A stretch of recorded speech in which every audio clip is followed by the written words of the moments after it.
Thank you. Good evening. This is Colleen Feige. I'm the president of the League of Women Voters, Edina, and it's my pleasure to welcome you to the town hall to speak about the technology levy and the bond issues that are coming to the voters from the Edina Public Schools. Let me just say, take a minute to say that the League of Women Voters of Edina and other leagues work to grow, empower, and protect the vote. And one thing we're doing tonight is empowering the voters that live in the Edina School District to know the issues that are coming before them to be voted by May 11th. And if you want to vote early, you can do that now at City Hall. Tonight's speakers are Dr. John Schultz, the superintendent of Edina Public Schools, and some of his administrative staff. And I just want you to know that if you have questions, we had invited questions before and we got several. If you have any tonight, please just go ahead and put them at lwvedina@gmail.com. And we will answer all of the questions that we have time for. Susan Clark, who is the League's Voter Services Chair, will be asking the questions of Dr. Schultz and his administrative staff that are present. And before I turn it over to Dr. Schultz, I'd like to thank the City of Edina for helping us with this and making it available to many in the community. With that, thank you very much for joining. And John, it's over to you. Thank you, Colleen. And I want to thank the League of Women Voters for giving us this opportunity to present the information about our upcoming referendum, which is on May 11th. I want to thank Colleen and Susan for facilitating this evening, and also Scott Danfeld for his tech support. I want to introduce my team. Mr. Steve Buettner, who's the Director of Media and Technology Services, and Dr. Randy Smazel, who is our Assistant Superintendent, and Mr. John Tope, who is the Business Director of Business Services here in Edina. And Steve and I are going to be doing the presentation tonight, and John and Randy will be there to help us out with any questions that come forward. So first of all, I want to say that I think the act that has the most respect by a school board and its leaders is a vote or a referendum. They are taken very seriously, and we take it seriously because it is the resource that we use and resource that we provide to all students in Edina. In this case, this is an important levy as this resource provides the total cost of the technology, the ownership of the technology for the Edina schools, and the technology that we put into kids' hands in their learning. We also have planned this referendum for about a year. It has been vetted through the school board, also through our finance and facilities committees, and other teaching and learning committees, as well as the leadership team. So taxpayers living within the school district boundaries have a long history of supporting the schools, which means they have invested in facilities, the infrastructure, and most importantly, our learners. We take seriously our stewardship of the community's investment in Edina Public Schools and in sustaining all that we have built together. So this spring, we will bring 2 funding questions to the community for a vote on Tuesday, May 11th, 2021. We will be asking for a $7 million 10-year technology levy and a $7 million 20-year bond issue. Both will support Edina students directly and also in indirect ways by supporting the overall school system. And both will maintain stewardship of the community's investment in Edina Public Schools. Today, we want to provide you with more information about each of these funding requests. So I'm going to turn it over to Steve Buettner to talk about the technology levy first. Steve? Thanks, John. And again, thank you for having me come speak this evening. Again, my name is Steve Buettner, and I'm the Director of Media and Technology for Edina Public Schools. We are indeed fortunate to have an exceptional foundation of technology tools and know-how in our district. This foundation has been built and sustained over many years through a technology levy.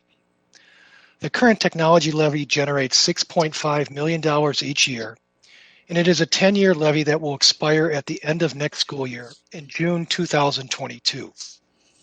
This spring, we will ask to renew the expiring levy and increase the amount by $500,000 annually. The new $7 million levy is also a 10-year levy and would be in place through June 2032.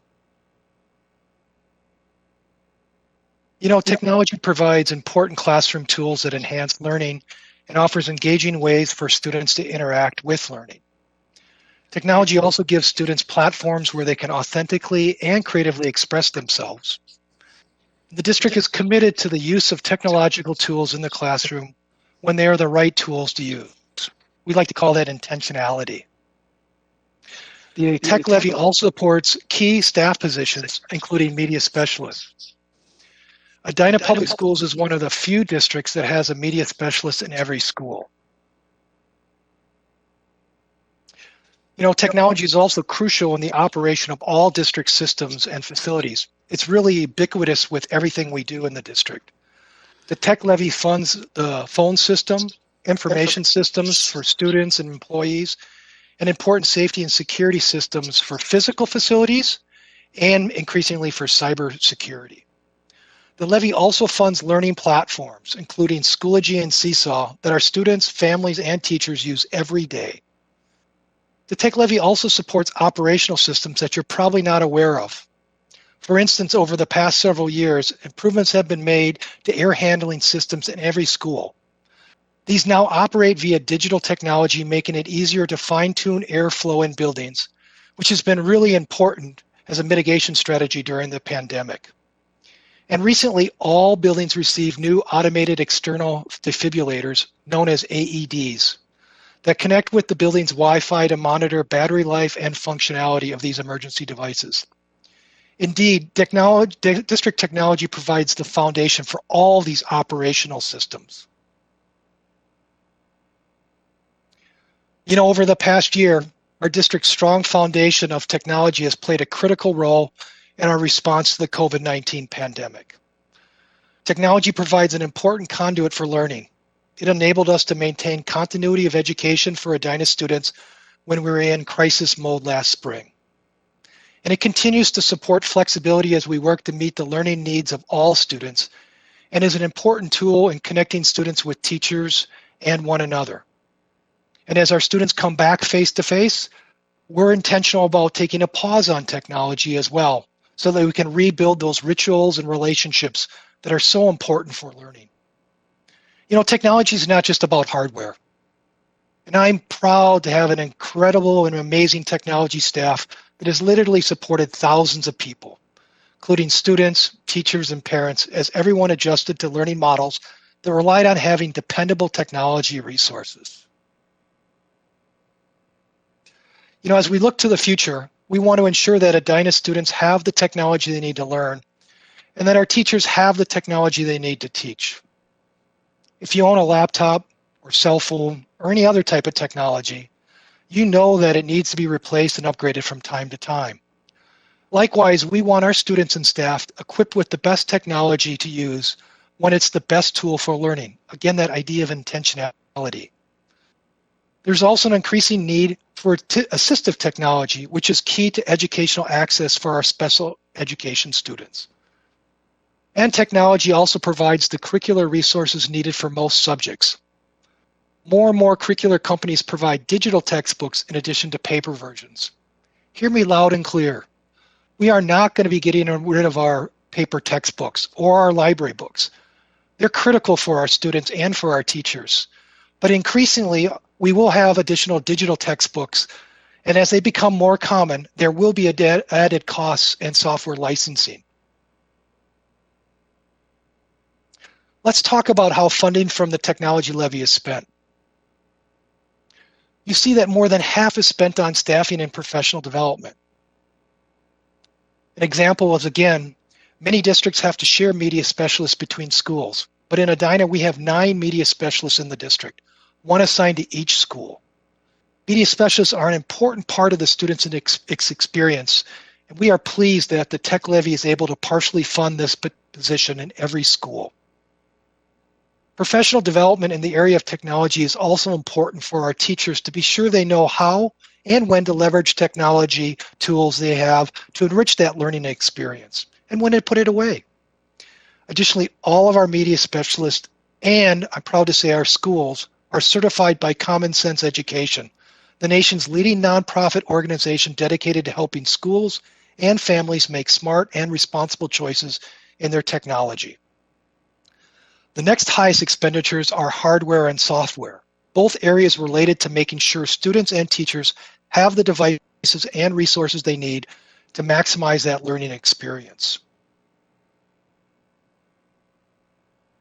You know, when compared to neighboring districts' technology investment, Edina's current levy is in the mid-range. Even with the proposed renewal and increase we are seeking, Edina Public Schools will remain in the mid-level of this comparison. The tax impact of the technology levy is based on property value. This graph shows the additional tax impact in purple if the proposed renewal of the levy with the additional $500,000 is passed by voters. For example, the estimated annual tax impact on a $400,000 home would be $15 in addition to the $223 currently in place. Now I'm going to hand it back to John, who will share information about the bond issue. John? Thanks, Steve. The district's appeal for a $7 million 20-year bond issue is to fund specific facilities improvements. These improvements will enable us to better serve families and enhance safety at 3 schools. There are about 200 Edina students qualify for special education transportation services. Special education buses have seat belts, some have car seats, and all have wheelchair lifts. These buses need to be stored in climate-controlled spaces to ensure lift equipment works properly. Of the 26 special education routes we have, 14 routes are served through contracts the district has with outside transportation providers. These contracted routes are more expensive than if the district serviced the routes ourselves.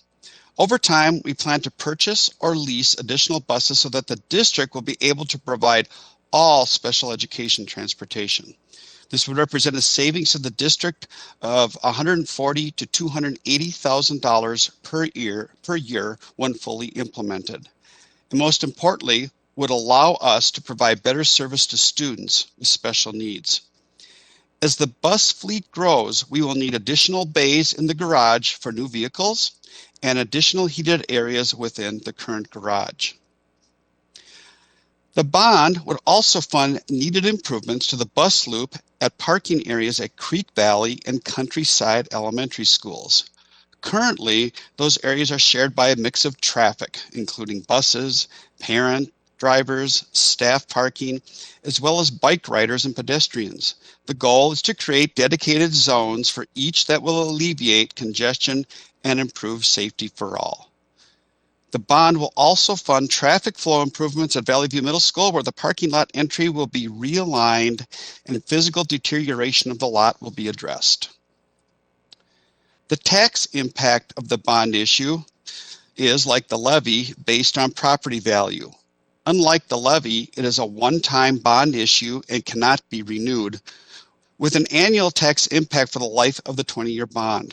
For example, the estimated tax impact on a $400,000 home would be $6 annually. On a $600,000 home, the estimated tax impact would be $10 annually. So I want to thank you for taking the time to learn more about the 2021 technology levy and bond issue. Early voting is now available. You will find information about early voting and election day polling locations, as well as more information about the levy and bond issue on the district webpage on your screen, edinaschools.org/2021 levy-bond. As always, we are grateful for our ongoing support of our students and our work and our families and employees. that Edina Public Schools serve. Thank you very much. And I'm asked to ask the questions, and so I will. I'm as Colleen said, I'm first vice president and voter service chair of Edina. And John, if you want to pick people to answer the questions, you can. So just leave it open. Special education has usually very low turnout rates. Why are these issues not included in the November election? Yep. So the special election and why we're having that in May. I think I'm going to have John Taupe, our business managers, who prepares the ballots and the election background. I'm going to give that to him. Sure. Thank you, Dr. Schultz. The school board had a fair amount of discussion about when to hold the election, including when it should be. There's 5 different times during the year that school boards can hold elections: February, April, May, August, and November. Because the technology levy was such a crucial part of our vote, we did not want to wait until November to place this on the ballot and then have it be an all or nothing vote. And we would lose then funding of $6.5 million. So that is why the school board chose to have the vote on May 11th. I think there was some discussion also about making sure that the returnees from Florida and Arizona were here to vote. Thank you so much for that. Why didn't you anticipate when the huge 2015 bond was posted? So one of the incomplete parts of the construction from that 2015 bond was at the bus garage itself. And if you actually go to the south side of the bus garage, you can see a fairly large parking area. That was intended to add on to the bus garage at a later time. As all construction goes, things got to be more expensive with all the other additions. So the school district reprioritized, and now we are returning to add those additional stalls, those additional parking spaces for what we would use for our special ed, so we can bring our special ed buses and contracts and our services back into the district. Thank you. How is this different from the 2017 levy, which I have some questions about, but didn't we just pass one? So did we have a 2017 levy? Correct. We had a 2017 levy. That levy was for operations. The one that we are those voters will be voting on in May is a technology levy. The other one is an operational levy. So that referendum voted for a levy to provide resources to the day-to-day operations, salaries, curriculum, and just the everyday operations of the school district. Thank you. My next question is about, and it's a long one, so whoever's going to answer this should listen. The community is increasingly irritated at the school board and school administration's desire to spend a significant percentage of its budget exploring and certifying the Edina Virtual Academy, tax dollars being used to pay 1/2 of the compensation of the Educate Edina, Minnesota union president, the money spent to special election this spring, and the wasteful spending throughout the district. And believe me, this question is shortened. So the main question is, what is Plan B if this funding request fails this spring? So I think if the request would fail this spring, the school district, all of us as leaders would begin to make plans for ensuring that we do have a resource that supports the technology in the district. It would have, it's a very important levy. It's $6.5 million. We would need to ensure that we have to reprioritize, realign our budgets. So Plan B would be the outcome of making plans so we can support both Plan B as well as offer the operations of the district, because the general fund would then have to support that that resource. I don't know if, John, do you want to paint more numbers to that, or? Yeah, and I think this gets maybe to the next question that voters are asking too, as far as whether the district can fund this through its regular general fund budget. So just to put a little context to that, so the two questions are totaling $14 million, and that would be the equivalent of about 11.5% of our general fund budget. So in order to fund these two questions in the first year, we would have to cut the equivalent of 145 teachers or so, if you want to put it in teacher context. And then that second year, we would have to continue to have a reduction of about 70 teachers. Wow. Thank you so Class much. sizes would go up by an average of 3.5 students per section. Okay. When you say section one, Or, well, elementary, a classroom, or a period of the 7-period day at the high school. okay. All right. Where can I find the proposed line item detail for what's covered by the tech levy? The posted pie chart shows more than half of the fund bonds are spent on salaries, not what I normally have in tech funding. Can you repeat that, Susan? Yeah. You cut out a little bit. I'm sorry. All right, maybe I should sit closer to my mic, but where can I find the proposed line item for what is covered by the tech levy? The posted pie chart shows more than half of the funds are spent on salaries, not what I usually think of in technology. Steve, can you talk about that? Sure. I know that in previous board presentations, I've given line items for that information, and so it's in the board presentations and past videos.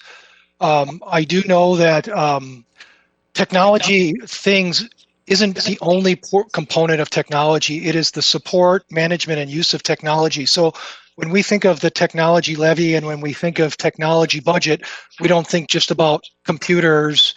We need to think about networking, the technician that supports the network, the technical support people that help out in the buildings, the portion of the library media specialists that help support the integration and the use of literacy, and including people in the front office. So people like the clerks that leverage the student information systems, a portion of their salary is included in that. And so it's kind of pervasive based on what portion of your role in the organization is assigned to managing, using, and supporting not only the technology, but the use of those application systems as well.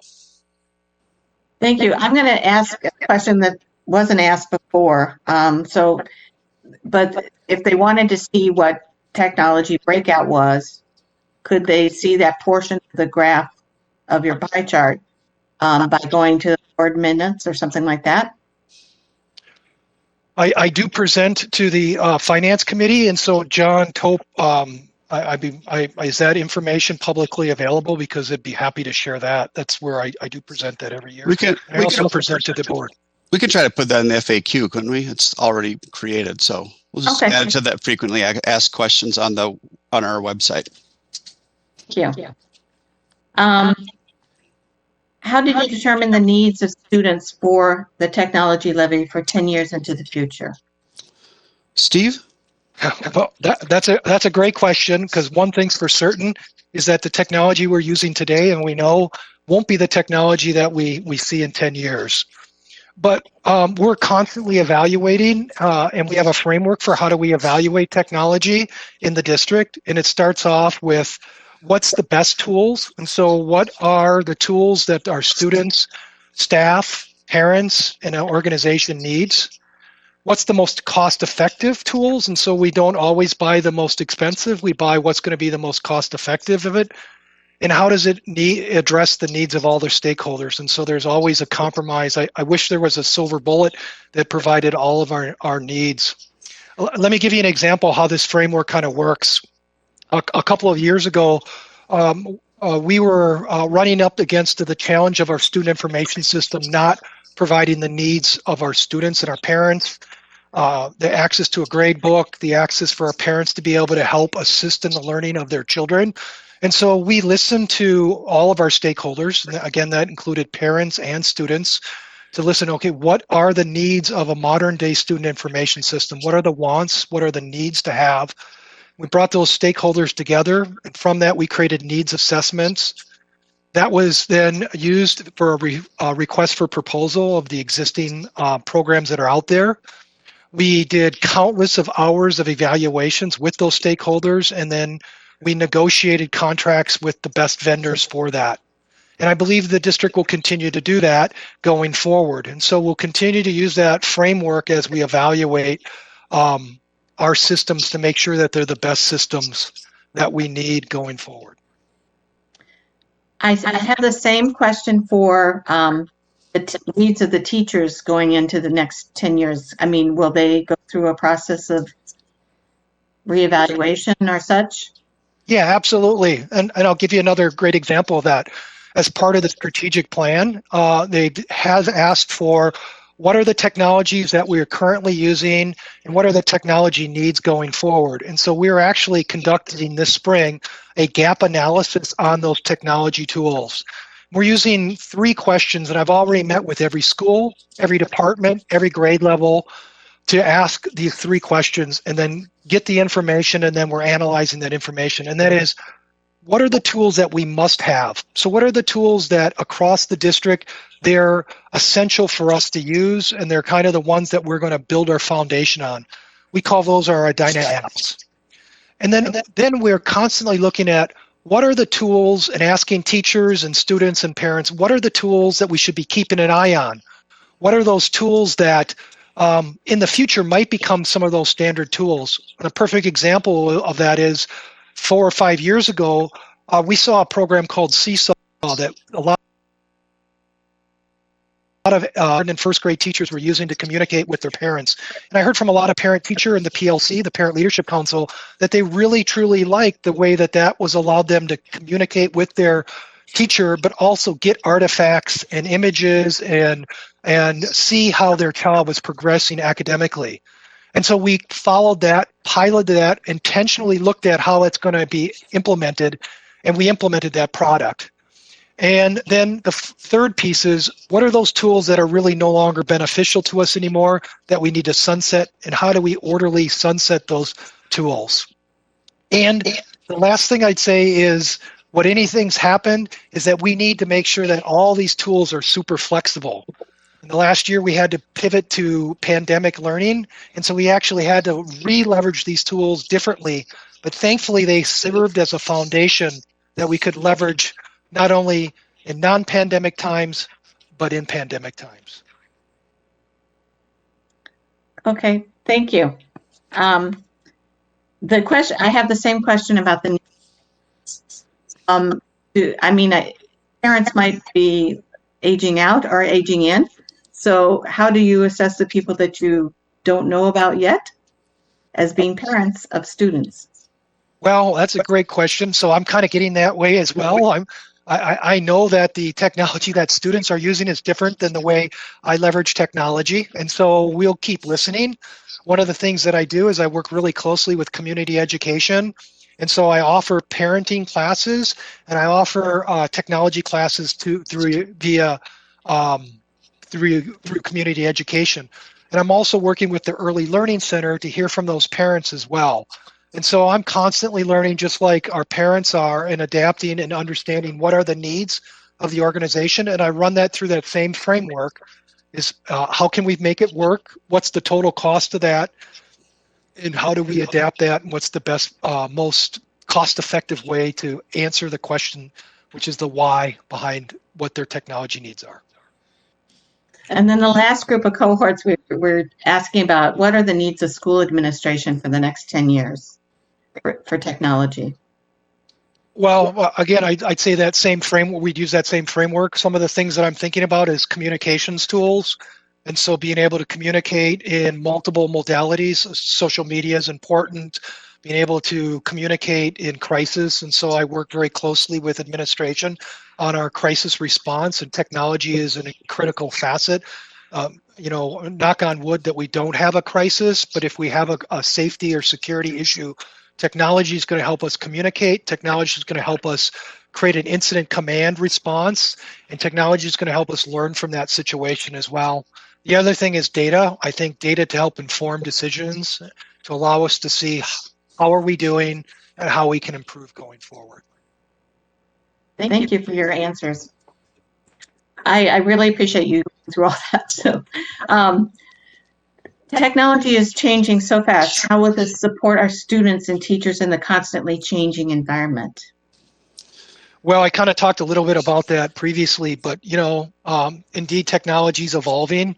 There is a law called Moore's Law, which says that technology capacity doubles every 24 months. And after living through last year, I'd say it could sometimes be even faster. I like to say that technology integration and the use of technology in our classrooms was the value add, because our greatest asset is our teachers, right? Our greatest connection that our students will have, the impact that they'll remember far after they graduate from Edina Public Schools is that teacher that impacted their world, right? That made that connection for learning to them. But in the pandemic, it was, thank goodness we had the technology, because it allowed us to still be able to make those connections. Not the best connections. I would never say that technology is going to replace our teachers, but thankfully we had it. So when it was something that we still needed to have those connections and we still needed to try to keep a continuity of learning, we had that technology there for us. And so again, we start with how is that technology going to add value to what we're doing? So what is the value add?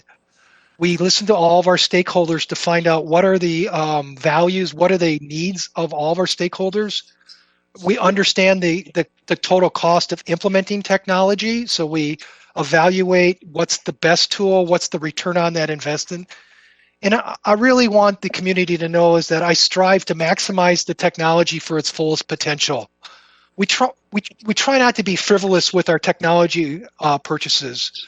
One of the things that I so much appreciate about Edina and the community of Edina is their support for education. But also I appreciate the fact is that they're going to let me know when they think I'm not using their tax dollars wisely. That's why this technology levy is a renewal with a small increase, and that increase is to really address the evolving needs of technology as we go forward. What I can say for certain, again, is that the technology today is not going to look the same in 10 years. Okay. The next question sort of switch tracks here. And we're going to ask some more questions. I don't know, John, if you want to decide who answers these, but okay. Will the amount for the levy and the bond be enough to cover the needs for the next 10 years? So I'm going to ask Steve to respond to that too. We're letting him drink a water first, though. Thank you. Appreciate that. You're welcome, Steve. Yeah. Again, we don't know exactly what the technology is going to look like in the next 10 years, but I do know that technology is going to be needed. And so what we do is we work with models and we do forecasting on our technology needs. And I develop a budget and I work with the finance committee. I bring our technology budget to our leadership. I bring it to the finance committee and I bring it to the board. And what we do is we have a process called life cycle management in a number of our areas of technology. So in areas of it, to give you a simplified example, a teacher's technology is going to last around 4 years. That's the life cycle of that technology. So we know about every 4 years, we're going to replace that teacher's device. And so what I've done is I've modeled out if our staffing models stay the same, if our student models stay relatively the same, and costs have generally stayed the same, what it's going to take to refresh technology in those different areas over a 10-year lifespan of a levy. That's what I use to help forecast that. And then we always think about contingency. And so I'll give you a great example of a contingency because I want to get back to that idea that I want the community to know that I'm a steward of your tax investment. Our student device ratio isn't 1-to-1 in Edina Public Schools. And in fact, kindergarten through second grade, it's 1 device for every 2 students. And the reason why we do that is because this community is concerned about screen time and wants to ensure that we're leveraging technology when it's the best tool in that toolbox for those teachers. But when we went to pandemic learning and when we went to hybrid or EVA learning, when we had students, and again, this is not what we'd want, but we had to do something. We had to continue learning. We needed to ensure that students had technology devices so that we could at least create some semblance until we brought our kiddos back. We didn't have enough devices. So what we did is we actually held back retiring some of those iPads that should have been refreshed because they were 5 years old. And we repurposed those for another year so that we can ensure that our students had devices. And so we do get creative, and we know that we can't ask for unlimited resources, so we do get creative on how do we address contingencies around technology, and that we ensure we're good stewards of that investment. Thank you. Thank you. This next question went along, so I'm going to read it all, and then I'll ask the basic question. While I voted for every Edina public school referendum since moving here in 1984, I am increasingly disturbed by the lack of equity for students across Minnesota and the metro region in particular. I believe that referenda like this one exacerbate the inequality. What are you and the school board doing to address this problem? That's not the main question. Since the referendum are a reality is short term, what can be done to share the resources funded by the referenda with districts and lower income school districts? And that's the main question. So the law does not allow us to collect dollars from residents from within the boundaries of the Edina School District and share them with other school districts. So we don't have the capacity to do that, and it's illegal. However, this question really goes to the generosity of Edina. And one thing is certain, from our conversations with the board, conversations with people in the community, is that the money raised in the technology levy is a resource used for all students that come into the Edina schools. And that resource ensures that all students that come into Edina schools have that access to quality technology, quality instruction, quality curriculum that appears in technology or may appear in curriculum. So it is that resource is going to be used in an equitable fashion for the kids that enter into Edina Public Schools. Thank you. I heard there's something special about the voting, in that if you don't vote yes on the first thing, then you can't vote on the second thing. How's the voting going to work on this levy bond voting? Mr. Tope, can I ask you to explain that?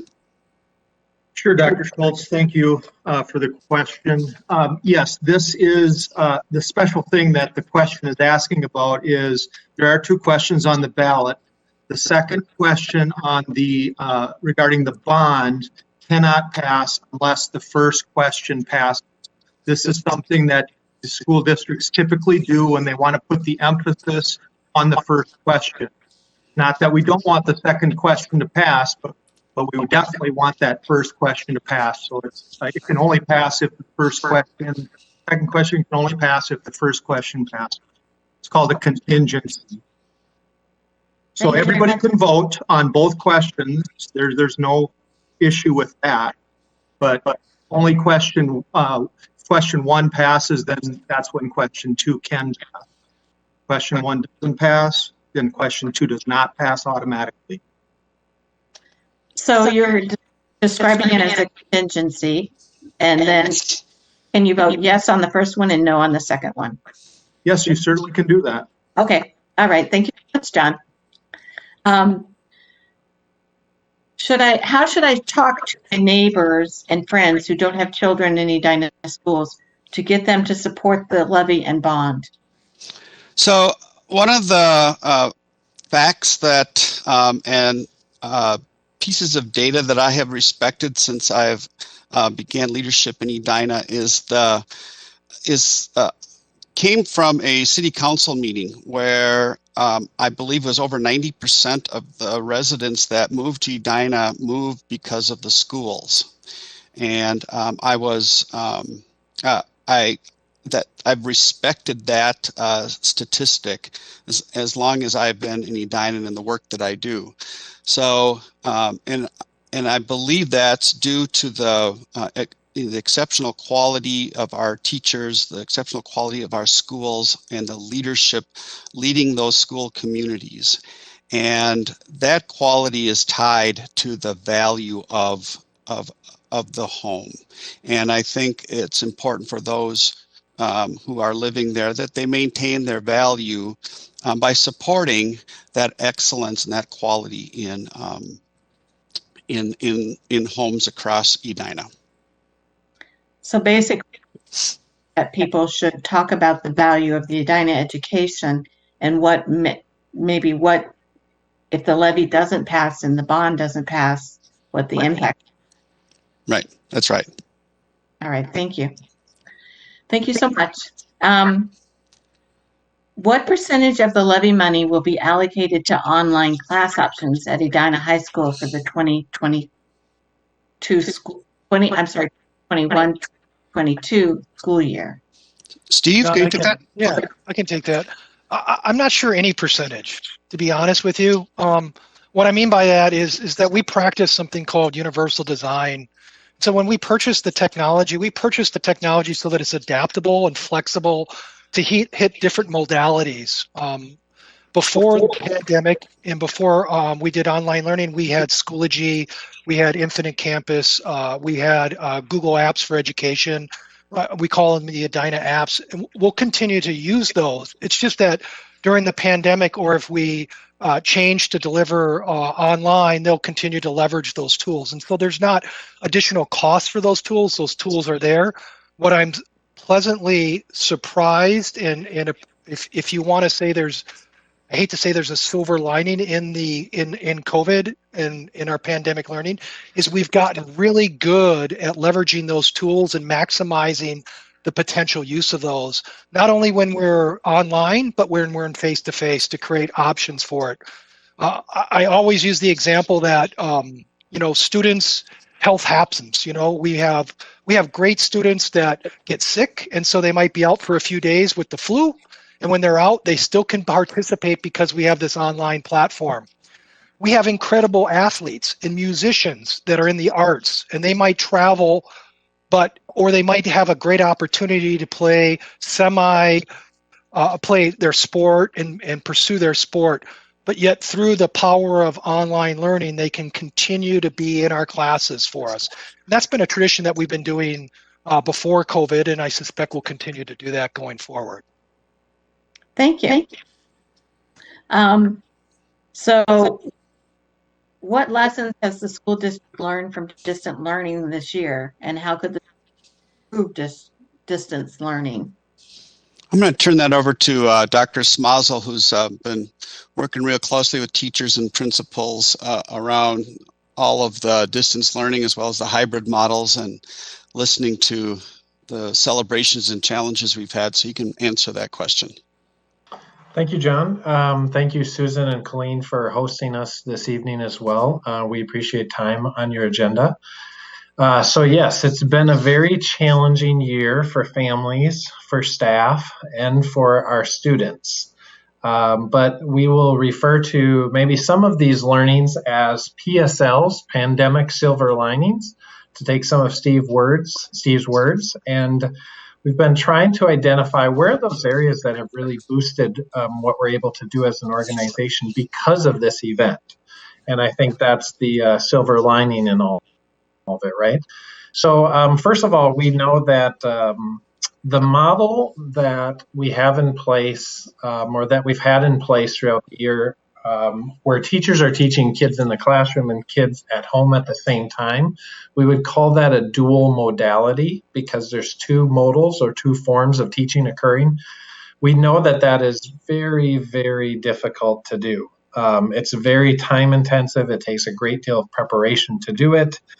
And so we know that that has been really challenging. It's not only challenging for the staff to prepare for, but it's challenging for kids when they're at home. It's challenging for kids who are in the classroom. So we know that that has been really difficult, but our teachers have continued to get better and better at it. And so we know that there has been improvement around that. And as more kids come back face to face, we've been able to phase some of that out. But as you know, we still have a significant amount of that kind of instruction occurring. We also did learn that there was some remaining interest to continue to offer EVA at all of the levels. We found that data through surveying families and surveying staff and surveying students that there are some families, and it's limited in scope. It's not all of our families, but there's a percentage of families and kids who really feel like, hey, this actually worked pretty well for us. It worked well for our family, for our situation, and they felt some benefits from it. And we still recognize that for many of the students, that still was a struggle. Online learning was still a struggle. But my point is that there is a percentage of our families who feel like, hey, could you really keep this and could you offer it in some kind of way, shape, or form moving forward? Now, I can tell you right now at the high school, we have about 17 sections planned to be completely remote next year. But that's a very small percentage of the sections that we offer at the high school, which is about 570. So it's really a small aspect of the high school. And for most of the students, it's a portion of their day. It's not their whole day. It might be a class or two here or there that are going to be offered in a remote way. And those would be pure remote classes, not this dual modality or this combination. At the middle school level, the interest really is too small to be able to offer remote learning opportunities or courses at the middle school level. And we're still exploring at the elementary level. We did get survey data back from families asking us to consider offering that for next year. But we're exploring to what extent that interest, how deep that interest really goes. Another pandemic silver lining is the amount of collaboration that occurred across the district increased significantly. This was a wickedly complex problem to attack, and you just can't do it in isolation. So people and adults have had to pull together to figure out how do we solve some of these complex problems. So we saw collaboration jump across teacher groups in buildings and across district level, across sites. For example, we were having first grade teachers across the district meet every week on those asynchronous days so that they could plan together. And when you put 30 first grade teachers together, I'm telling you, you get some great lessons that get generated out of that activity. We also know that future-ready skills were increased significantly, and we saw that data coming from our students, from our families, and from our staff. In particular, technology skills were off the charts, which we would probably predict or expect, but also things like resiliency, time management, learner agency, all of those things increased significantly as well. And I know that there's this term about learning loss out there, and yes, it does apply, and it's there in terms of academic standards, but I also think there's a learning shift in that there was a great deal of future-ready skills that are transferable to other content areas and courses and life and college and opportunities that our students really have grown in this year. And I think all of our stakeholders have reinforced that through the survey data. I would also say that we have systematized many of our technology systems where now we have a standard expectation for how we communicate and work with our families and how they access lessons and activities and homework and things like that. So Schoology is utilized in grades 3 through 12 consistently throughout the district, and Seesaw is utilized in grades K through 2. And those were simply things, that was simply not the case before, where it wasn't that standardized. And the problem with that is that families get these very different experiences on the back end. So by standardizing that, we're improving the quality of the learner experience across the system. I would say that our teachers had to develop priorities in terms of the content. And so one of their challenges was to go through their curriculum and prioritize the standards and separate them into buckets. You know, what are the things that are most critical to know and be able to do? And then what are those things that are nice to know and nice to be able to do? And those things still enrich the curriculum, but they're not the trunk of the tree, if you will. And so our teachers have had to go through and prioritize that, our curricular standards. And that's one of the ways that we're continuing to make sure our students are prepared and ready for their next grade level, their next course, et cetera, is that prioritization work. And then the last thing I will say is that, one of the big lessons learned is that what makes Edina is the partnership across this community. We know that, whether it's Give and Go or Ed Fund, our families, meetings like tonight, our staff, our school board, our students, people working together can create some great, incredible experiences for kids. And we know people have had to make a lot of sacrifices. Our families have made sacrifices with their work world and navigating what the schools are doing. Our kids have made sacrifices with their friend groups and not being able to hang out with people or having to lose activities and events. And our teachers have made sacrifices with their evenings and the amount of planning and the hard work that they've done until late in the evening. And so we know that the partnership that occurs in Edina is so critical to the quality of the schools moving forward. So all of those areas are areas that we can continue to improve in. But I just wanted to, and I know that's probably long-winded, but I really appreciate the question because I think it's really important for us to talk about that. Thank you. That's a long answer, but it was a good answer. So, yeah. Is the school district planning on opening the Edina Virtual Academy to students outside of the Edina School District for next year? Well, Go ahead, Randy. You want me to answer that, John? Yep, go ahead. Yeah. Okay. So we have resident students and we have open enrollment students, and that's always been the case since I've been in Edina. And once our open enrollment students are accepted into Edina, they are Edina Hornets. And as Edina Hornets, they have access to all services and programs, just like resident students, and we don't differentiate them once they're in our system. But we are offering EVA as a pathway or remote learning opportunities as a pathway because that's something that our families and our students have asked us to continue to do.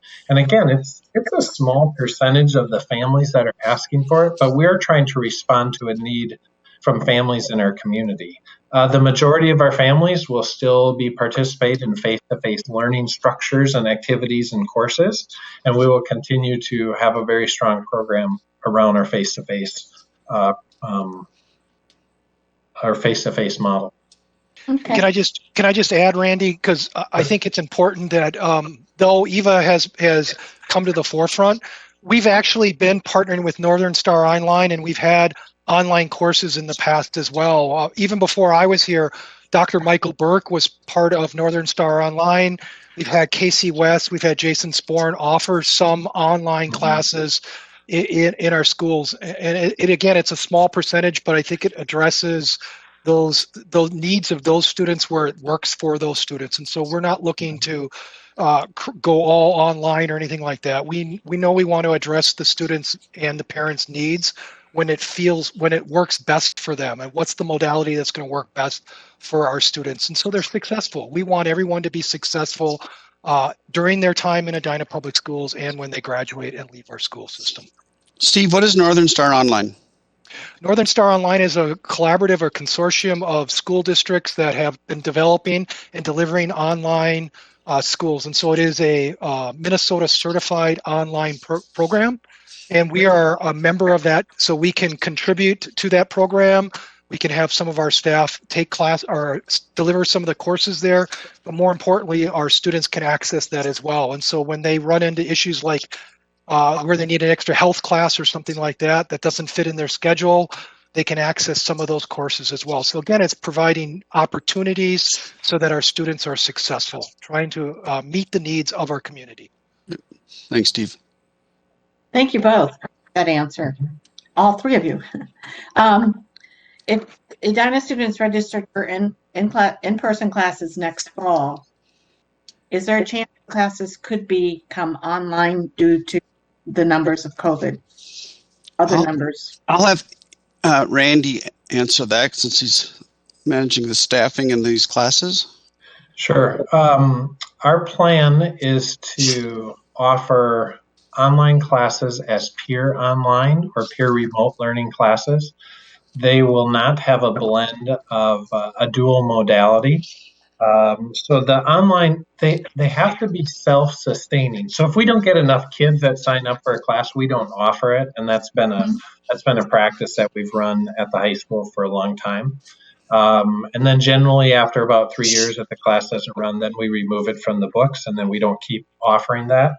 But if a class isn't self-sustaining, then it just simply doesn't get offered, or that pathway doesn't get offered.